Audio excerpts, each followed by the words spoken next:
home. There has been a lot of symbolic importance in this trip. The new president's first trip abroad, the scrambling of other world leaders to associate themselves with him. I'm talking to you, Nicolas. The massive protests in multiple venues that weren't mostly against the American president for once. A lot of symbol and style to reflect on in this trip. But in terms of substance, the big substantial policy news from this trip abroad was made in Prague before an open-air crowd of 20,000 people, where the president, as promised, laid out his goal of a world with zero nuclear weapons. Because it was a real policy speech, the crowd in Prague stood politely through a lot of really detailed talk about treaties and START and SORT and proliferation security and international fuel banks before they got to the "I'll tell my kids about this, man, can this guy give a speech" part. We know the path when we choose fear over hope. To denounce or shrug off a call for cooperation is an easy but also a cowardly thing to do. That's how wars begin. That's where human progress ends. There is violence and injustice in our world that must be confronted. We must confront it not by splitting apart, but by standing together as free nations, as free people. I know that a call to arms can stir the souls of men and women more than a call to lay them down. But that is why the voices for peace and progress must be raised together.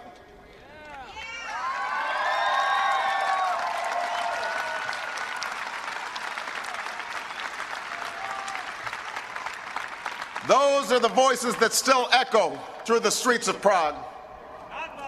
Those are the ghosts of 1968. Those were the joyful sounds of the Velvet Revolution. Those were the Czechs who helped bring down a nuclear-armed empire without firing a shot. Human destiny will be what we make of it. And here in Prague, let us honor our past by reaching for a better future.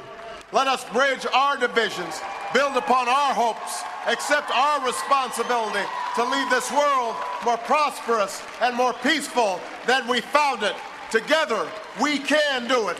Thank you very much. Thank you, Prague. Prague goes wild. Prague goes wild. All right, back at home, here was the reaction from the right. I just think that it's very dangerous to have a fantasy foreign policy, and it can get you in enormous trouble. Former Republican Speaker of the House Newt Gingrich, given the honor of responding to President Obama on Fox News. This is a fantasy. He's living in a dream world. What a naive and wild and irresponsible liberal you'd have to be to advocate a world without nuclear weapons. Who would ever say something so crazy? We're not just discussing limits on a further increase of nuclear weapons.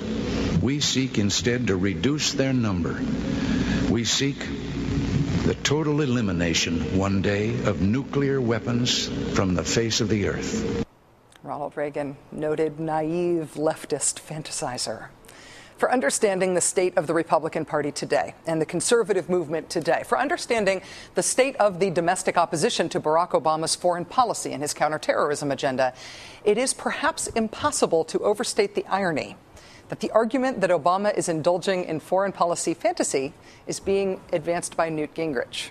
Newt Gingrich, the man who just last week proposed that he would prevent the North Koreans from launching a missile by using a laser or some other device. If I can't find a way to bribe somebody to blow it up, I'd find a way to have either a small team go in or a way to deliver either a laser or another kind of device. A laser. So the guy who says working toward a world without nuclear weapons is fantasy, his not fantasy is to destroy North Korea's missiles with smuggled laser beams. And if that doesn't work out, there's always plan B. You know, I have one simple request, and that is to have sharks with frickin' laser beams attached to their heads.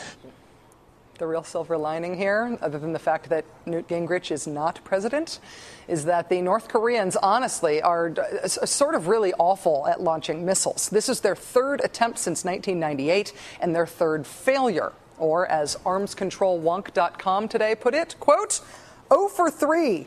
These guys really suck. The rocket the North Koreans launched yesterday was a 3-stage missile. The missile's first stage dropped into the Sea of Japan. The second stage dropped into the Pacific Ocean, as did the third stage, which of course included the satellite they were trying to launch into orbit. Before the launch, North Korea announced certain safety zones where they expected those first 2 stages to land. According to Japan's Yomiuri newspaper, the first stage did splash down roughly where it was expected to. You can see that in the upper left-hand corner of that graphic there. Stage 2, not so much. The little parallelogram-looking box on the right, that's where stage 2 was supposed to land. That little dot way up to the left of it, that's where stage 2 actually came down. The failure of the launch has not stopped North Korea from bragging on it anyway. The official state media said not only that the satellite was accurately launched, they also said, quote, "The satellite is sending to the Earth the melodies of the immortal revolutionary paeans, Song of General Kim Il-sung and Song of General Kim Jong-il." So the North Korean satellite is up there in orbit right now, converting us all to Maoism through song. Also, Newt Gingrich is president.